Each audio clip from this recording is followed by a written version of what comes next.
अब आज रात मैं चाहता हूं कि आप मेरे साथ निकालें अय्यूब की किताब का 14वां अध्याय और 14वीं आयत। अय्यूब अध्याय 14 और आयत 14। अब अय्यूब पुराने नियम में है और यह दुनिया की सबसे पुरानी किताब है। दुनिया में अय्यूब की किताब से पुरानी कोई झात किताब नहीं है। और फिर भी अय्यूब एक ऐसा सवाल पूछता है जो मुझे यकीन है कि आज रात आप में से कई लोगों को परेशान करता है। वह एक ऐसा सवाल पूछता है जिससे हर महान दार्शनिक जूझता रहा है। वह एक ऐसा सवाल पूछता है जिससे हर महान विचारक और बुद्धिजीवी किसी न किसी समय पर जूझता है। वह वही सवाल पूछता है जो इस देश के सबसे महान वैज्ञानिकों में से एक ने 3 हफ्ते पहले मुझसे पूछा था। उसने कहा कि विज्ञान इसके बारे में कुछ नहीं जानता, लेकिन उसने कहा मैं इससे परेशान हूं और चिंतित हूं। यह रहा सवाल, अगर कोई मनुष्य मर जाए तो क्या वह फिर से जीवित होगा? अगर कोई मनुष्य मर जाए तो क्या वह फिर से जीवित होगा?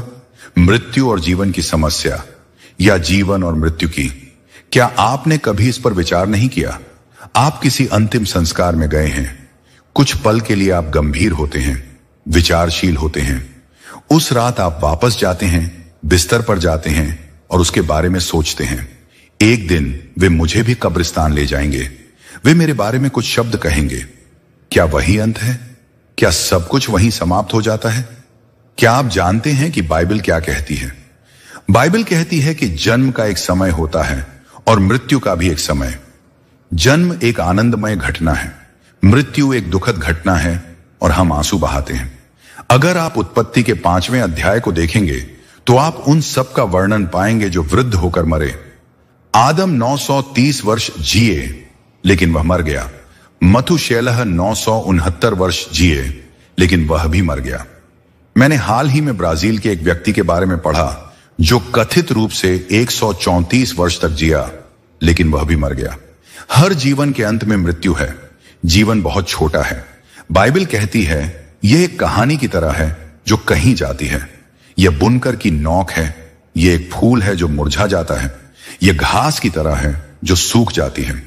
हेनरी वॉर्ड्सवर्थ लॉन्गफेलो ने इसे एक बार इस तरह व्यक्त किया था, कला दीर्घकालिक है और समय उड़ता जाता है और हमारे हृदय चाहे जितने भी दृढ़ और वीर हों, फिर भी वे ढके हुए ढोलों की तरह हैं जो कब्र तक अंतिम यात्रा की धुन बजाते हैं।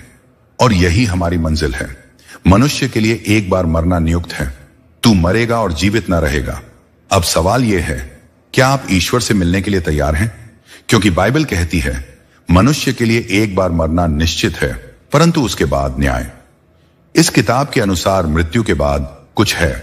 अब फिर से मैं कहता हूं, मैं इसे वैज्ञानिक प्रयोगशाला में ले जाकर आपको साबित नहीं कर सकता, लेकिन यह पुस्तक उत्पत्ति से प्रकाशित वाक्य तक सिखाती है कि यह जीवन केवल अनंत काल की तैयारी का कक्ष है। एक और जीवन है। पुराना नियम इसे सिखाता है, नया नियम इसे सिखाता है। यीशु ने इसे सिखाया, प्रेरितों ने इसे सिखाया। अगर कोई मनुष्य मर जाए तो क्या वह फिर से जीवित होगा? यही सवाल अय्यूब पूछता है।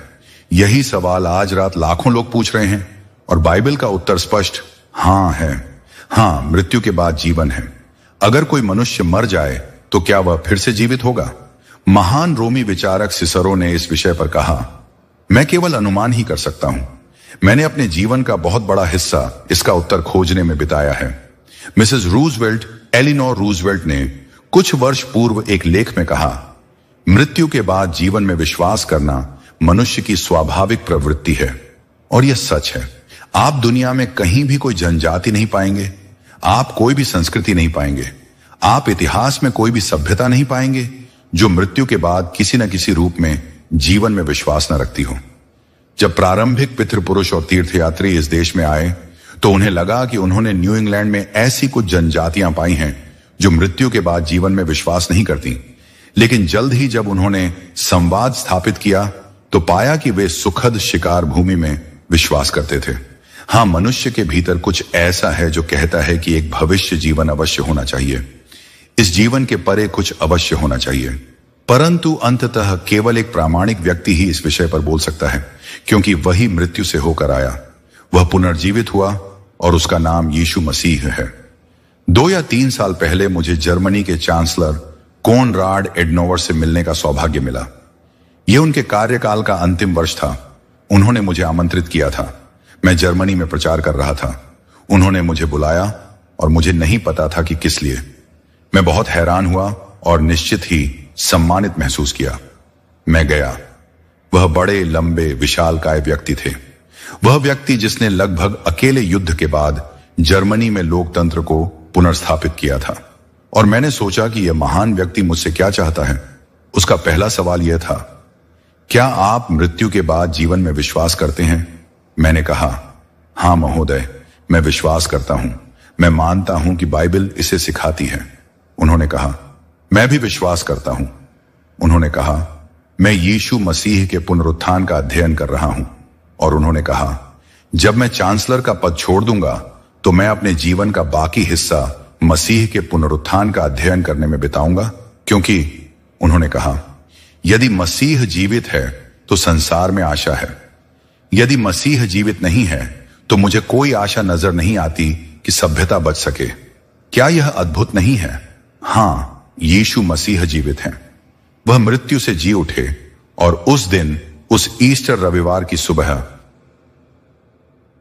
पहले ईस्टर पर जब मरियम मगदलिनी और सालोमी कब्र पर गईं, ये सोचते हुए कि वे एक मृत शरीर को अभिषेक करेंगी, उन्होंने वहां एक स्वर्गदूत को बैठे देखा और उन्होंने पूछा, यीशु कहां हैं? स्वर्गदूत ने कहा, वह यहां नहीं है, वह जी उठे हैं। मैं आज रात आपको यह कहता हूं कि यह संसार ने जो सबसे बड़ी खबर सुनी है वह यहां नहीं है। उन्होंने मृत्यु को पराजित किया है। वह जीवित हैं। भाइयों और बहनों, मैं विश्वास करता हूं कि यीशु मसीह के पुनरुत्थान का प्रमाण लगभग किसी भी अन्य रोमन ऐतिहासिक तथ्य से अधिक है। मुझे नहीं लगता कि प्राचीन इतिहास में कोई और तथ्य इतना प्रमाणित है जितना यीशु मसीह का पुनरुत्थान। लेकिन भले ही कोई ऐतिहासिक प्रमाण न हो, कोई वैज्ञानिक प्रमाण न हो, हालांकि है, मैं फिर भी विश्वास करता, क्योंकि मैं मानता हूं कि यह पुस्तक ईश्वर का प्रेरित वचन है और पूरी प्रारंभिक कलीसिया देश भर में यीशु मसीह के पुनरुत्थान का प्रचार करती थी। यही वह बात थी जिसने रोमी साम्राज्य को हिला दिया था कि एक मनुष्य मृत्यु से जी उठा है। वह जीवित है। मृत्यु उसे रोक नहीं सकी। मसीह जीवित है। वह एक जीवित उद्धार करता है और फिर भी उसके कई अनुयायी और मसीही इस तरह जीवन जीते हैं जैसे वह मरे हुए हों। वह मृत नहीं है, वह जीवित है। और बाइबल कहती है कि एक निश्चित क्षण पर, एक विशेष संकेत पर वह इस पृथ्वी पर फिर आएंगे और अपना राज्य स्थापित करेंगे। और कैसा राज्य होगा वह? यह एक ऐसा संसार होगा जहां आंसू नहीं होंगे, शोक नहीं होगा, मृत्यु नहीं होगी, कोई दुख नहीं होगा, कोई युद्ध नहीं होगा, कोई पुलिस बल नहीं होंगे, कोई सेनाएं नहीं होंगी।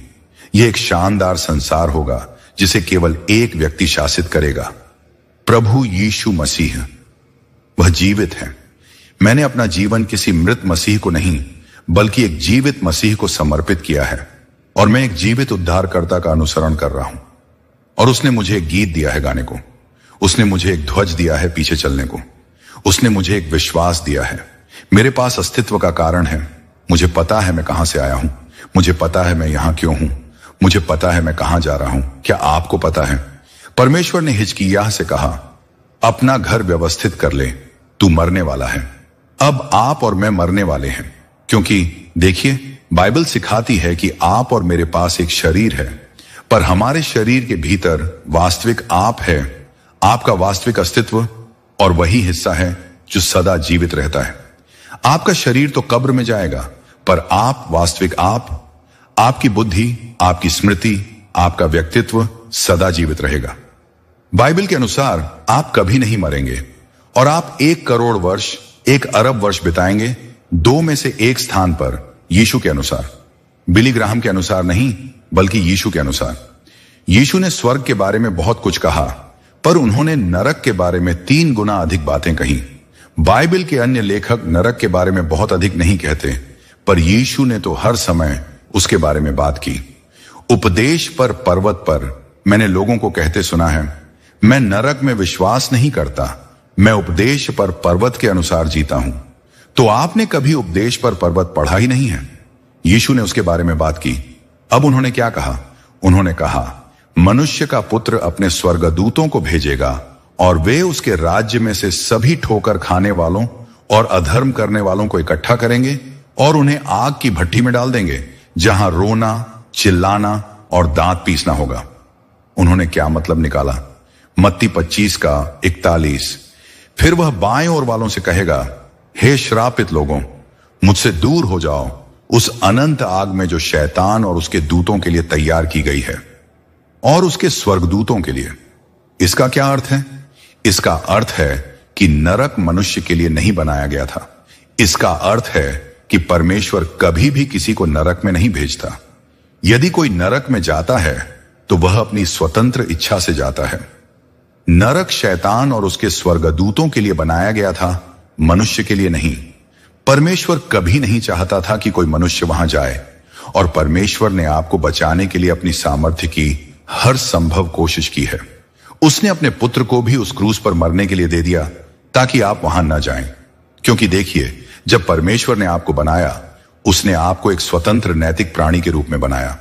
आप जैसा चाहें वैसा जीवन जी सकते हैं। आप एक अच्छा जीवन जी सकते हैं, आप एक बुरा जीवन जी सकते हैं। आप परमेश्वर के नियमों को तोड़ सकते हैं, आप उन्हें मान सकते हैं। आप परमेश्वर के मुंह पर अपनी मुट्ठी भी तान सकते हैं और परमेश्वर कुछ नहीं करेगा, क्योंकि जब उसने आपको बनाया, उसने आपको स्वतंत्र चुनाव का वरदान दिया। आप कोई रोबोट नहीं हैं जिसे बटन दबाने से नियंत्रित किया जाए।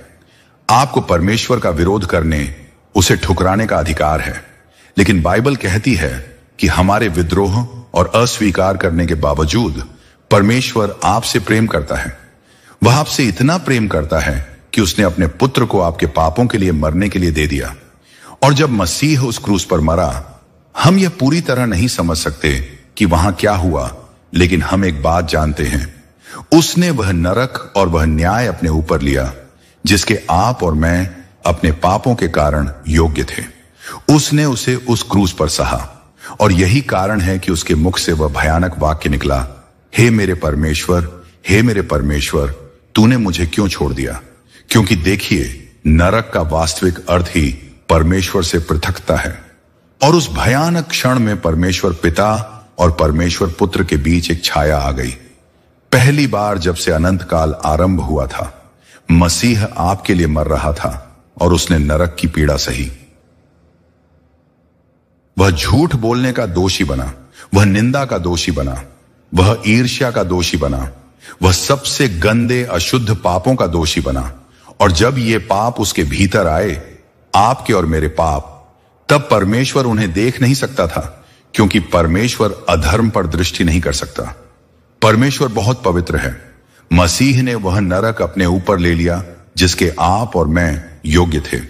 अब परमेश्वर कहता है, उसे स्वीकार करो, उस पर विश्वास करो, उस पर अपना भरोसा और विश्वास रखो, और मैं तुम्हारे पापों को क्षमा कर दूंगा, और मैं तुम्हें एक ऐसी जगह में अनंत जीवन की गारंटी दूंगा जिसे स्वर्ग कहा जाता है। यह सब तुम्हारा है और यह सब मुफ्त है। तुम्हें बस इसे स्वीकार करना है। कैसा प्रस्ताव है यह! वह आज रात तुम्हें अनंत जीवन दे रहा है। अब अनंत जीवन उस क्षण से शुरू नहीं होता जब तुम मरते हो। जब एक मसीही मरता है, तब अनंत जीवन शुरू नहीं होता। अनंत जीवन शुरू होता है उस क्षण से जब तुम मसीह को स्वीकार करते हो। अब तुम में से बहुत से लोग यहां साउथ कैरोलिना में, नॉर्थ कैरोलिना में और देश भर में मसीही घरों में पले बड़े हो, या तुम चर्च जाते हो। तुम एक तरह से सभ्य जीवन जीते हो और अपने माता पिता के विश्वास की चमक में जी रहे हो, लेकिन तुमने कभी वास्तव में मसीह को अपने लिए स्वीकार नहीं किया। तुमने कभी वास्तव में उस पर व्यक्तिगत रूप से विश्वास नहीं किया। तुम वास्तव में उसे नहीं जानते। तुम सुनिश्चित नहीं हो कि तुम परमेश्वर से मिलने के लिए तैयार हो, और बाइबल कहती है, अपने परमेश्वर से मिलने की तैयारी कर। क्या तुम तैयार हो? क्या तुम पूरी तरह से सुनिश्चित हो कि तुम तैयार हो? तुम जानते हो, बाइबल कहती है, मैंने ये बातें तुमसे इसलिए लिखी हैं जो परमेश्वर के पुत्र के नाम पर विश्वास करते हो, कि तुम जान सको कि तुम्हें अनंत जीवन मिला है। मैं यहां खड़े होकर घमंडी या आत्ममुग्ध हुए बिना इस पुस्तक के अधिकार से कह सकता हूं, मैं जानता हूं कि मेरे पाप क्षमा हो चुके हैं। मैं जानता हूं कि मैं स्वर्ग जा रहा हूं। मैं जानता हूं कि मैं जीवित रहूंगा। जैसे ही परमेश्वर जीवित हैं, क्योंकि जिस क्षण मैंने मसीह को स्वीकार किया, मैं परमेश्वर के अपने जीवन का भागीदार बन गया।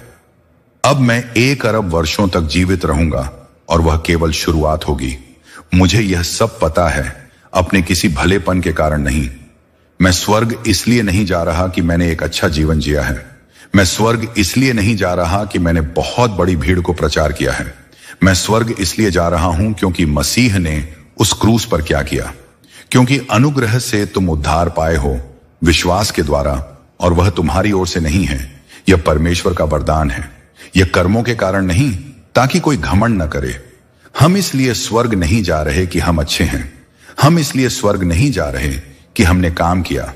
हम इसलिए स्वर्ग नहीं जा रहे कि हमने मूल्य चुकाया। हम इसलिए स्वर्ग जा रहे हैं क्योंकि उसने उस क्रूस पर क्या किया, और मुझे केवल उसे स्वीकार करना है। और मसीह को स्वीकार करना इतना सरल है कि करोड़ों लोग उसकी सादगी पर ठोकर खा जाते हैं। परमेश्वर ने इसे इतना सरल बनाया है कि बच्चे भी विश्वास कर सकें। उसने इसे इतना सरल और आसान बनाया है कि एक अंधा, बहरा, गूंगा व्यक्ति भी विश्वास कर सके। कोई भी जाति का व्यक्ति विश्वास कर सकता है। कोई भी राष्ट्रीयता, कोई भी भाषा, कोई भी विश्वास कर सकता है। और परमेश्वर यही कहता है कि स्वर्ग पाने के लिए तुम्हें बस विश्वास करना है। अब यह विश्वास शब्द शायद उससे कहीं अधिक गहरा है जितना आप सोचते हैं। इसका अर्थ है समर्पण। इसका अर्थ है आत्मसमर्पण। इसका अर्थ है कि मैं जो कुछ भी हूं, सब कुछ यीशु मसीह को दे दूं और केवल उसी पर अपने पापों की क्षमा और उद्धार के लिए भरोसा करूं। इसका अर्थ है कि जिस क्षण आप उसे स्वीकार करते हैं, आपका नाम जीवन की पुस्तक में लिखा जाता है। क्या आपका नाम जीवन की पुस्तक में है? क्या आप निश्चित हैं कि आप स्वर्ग जा रहे हैं? क्या आप परमेश्वर से मिलने के लिए तैयार हैं? यदि आज रात आपके हृदय में थोड़ा भी संदेह है कि आप परमेश्वर से मिलने के लिए तैयार हैं, तो इस स्थान को छोड़ने का साहस मत कीजिए जब तक कि आप इसका समाधान नहीं कर लेते। क्यों? क्योंकि आपको शायद ऐसा और कोई समय या क्षण फिर कभी न मिले। आप जब चाहें तब मसीह के पास नहीं आ सकते। बाइबल कहती है, जो बार बार चेतावनी पाकर भी अपना मन कठोर करता है, वह अचानक नष्ट कर दिया जाएगा और उसका कोई इलाज ना होगा। हजारों लोगों ने इस महासभा के लिए प्रार्थना की है। परमेश्वर का आत्मा आपको यहां लाया है। सैकड़ों लोग पहले ही इस सभा में मसीह के पास आ चुके हैं। मार्ग तैयार है, आपका हृदय तैयार है। परमेश्वर का आत्मा आज रात आपसे बोल रहा है। यह समय है, यह क्षण है, और आपको शायद ऐसा क्षण फिर कभी न मिले। मैं आपसे आग्रह करता हूं कि आप अपना जीवन मसीह को समर्पित करें। सुनिश्चित करें कि आपका नाम जीवन की पुस्तक में लिखा हो। सुनिश्चित करें कि आप स्वर्ग जा रहे हैं और आज रात ही अनंत जीवन को प्राप्त करें। और इसे हम इस प्रकार करेंगे। मैं आपसे निवेदन करता हूं कि आप अपनी सीट से अभी उठें। सैकड़ों लोग अपनी सीट से उठें और इस मंच के सामने आकर खड़े हो जाएं, शांति और आदर पूर्वक। मैं सभी से अनुरोध करता हूं कि कोई भी सेवा से बाहर न जाए। अपनी सीट से उठिए। पुरुष, महिलाएं, युवक, युवतियां, आप कलीसिया के सदस्य हो सकते हैं। आप एक सेवक हो सकते हैं। आप कोरस टीम के सदस्य हो सकते हैं। लेकिन उठिए और यहां आकर खड़े हो जाइए। और जब आप यहां खड़े हो जाएंगे, मैं आपसे कुछ शब्द कहूंगा, प्रार्थना करूंगा, आपको कुछ साहित्य दूंगा और आप फिर अपने मित्रों के पास वापस जा सकते हैं। बस इतना ही है। लेकिन यह बहुत महत्वपूर्ण है कि आप आकर यह सार्वजनिक घोषणा करें।